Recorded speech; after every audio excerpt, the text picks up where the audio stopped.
Well, we dealt with the bamboo before, so we might as well go next door.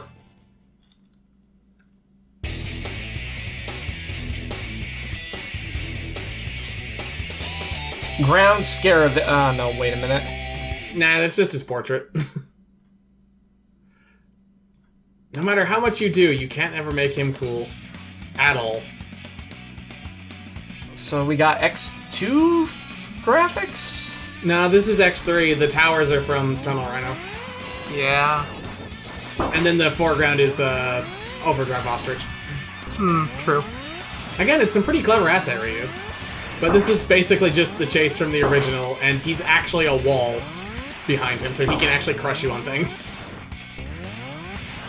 I'm surprised I'm not seeing any animation to propel the mini-boss. He just sort of walks forward and sort of jankily slides over stuff. There's only so much you can do. Well, not even, like, bursting effect like X has. But hey, we could jump over this, or we could do this. Ow. Nice. Normally, we'd have to have the fire move to get through here.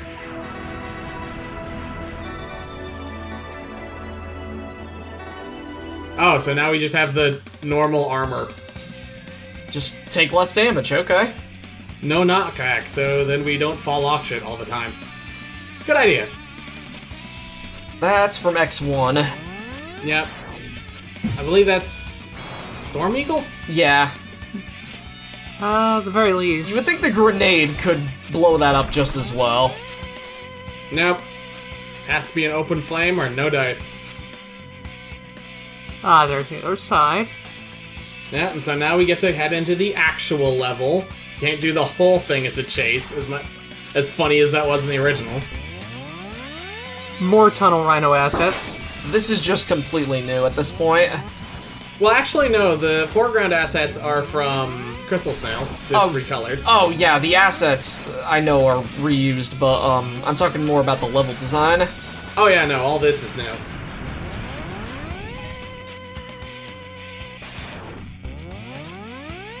Because what? It was previously a chase? Yeah, it's a chase from both ends, and then the end just drops you into a really tiny room.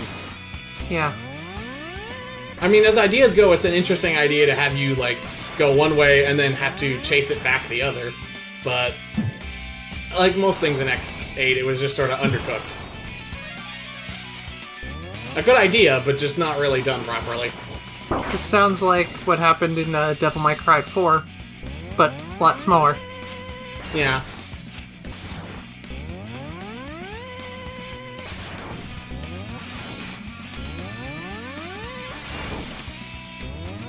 So I will admit, so there's some color confusion with some of these designs.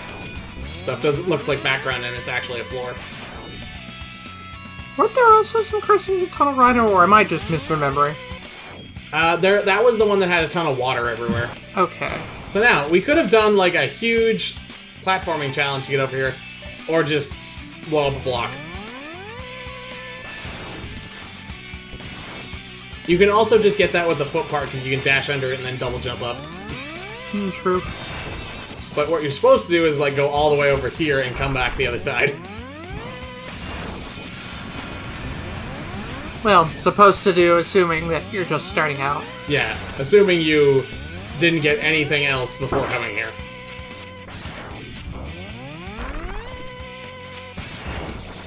So it's nice that there are multiple ways to do it. Yeah, so you just go up here and then immediately head right. Spikes. Yep. It isn't just, you know, Tunnel Rhino's weapon. Tornado Fang is used for a bunch of stuff. Tunnel Rhino's weapon beats you half the game.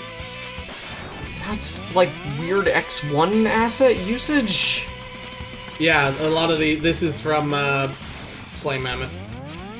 I don't know what to say about this level. It's just kind of weird. Like, you had the chase scene. A lot of them is like giant boxes, and like that's part of the issue because of how widescreen it is. A lot of enemies need to be in much closer quarters in order for them to work, but X is so mobile in this that it's kind of difficult without making them comically huge. Oh yeah, like what were the physics like in original X8 compared to this? This is straight up a speedrun trap. Oh, that's kind of like the heart piece in Bolt Catfish. Kinda, but with Volt Catfish, you can just hold on the wall, and that'll instantly halt all your momentum when you grab it, so you can immediately start mashing jump. Okay, so here's the replacement for what we were talking about. Yeah, this is the thing that did come from the original, and you just shoot whatever one the crane is closer to. But the head is a wall, so you can't just, like, stand in one place and shoot it.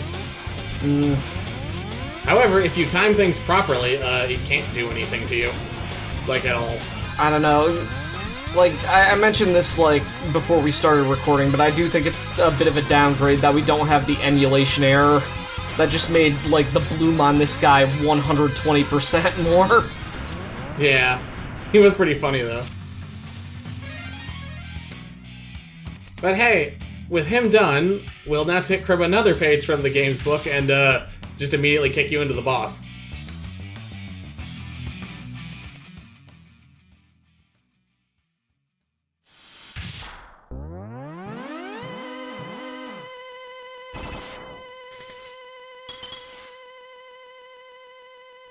So mad.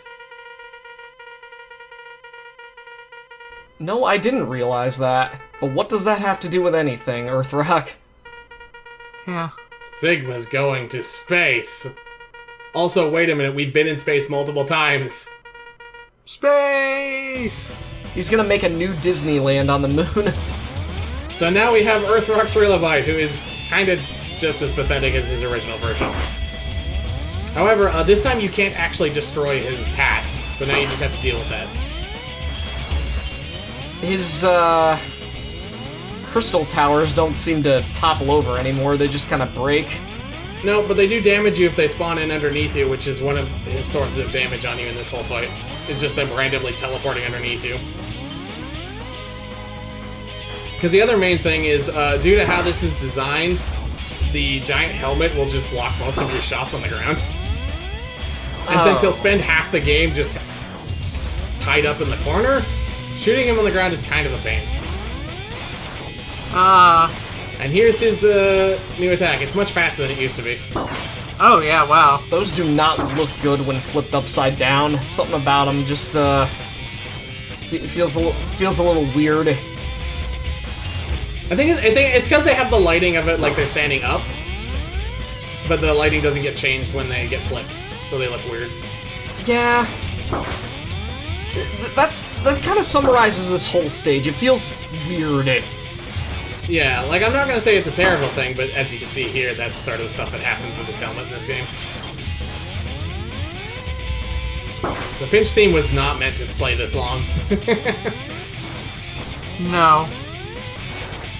Did Crystal Snail's shell ever do that in X2? I forget.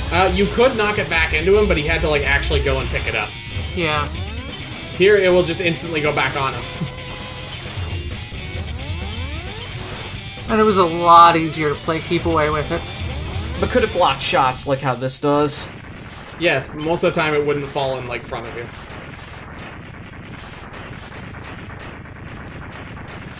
Actually, I think hitting it with shots bounced it around. Yeah. And I guess I should say, every boss basically has an achievement for beating it no damage, and an achievement for beating it without special weapons. There's also one more for beating it without upgrades.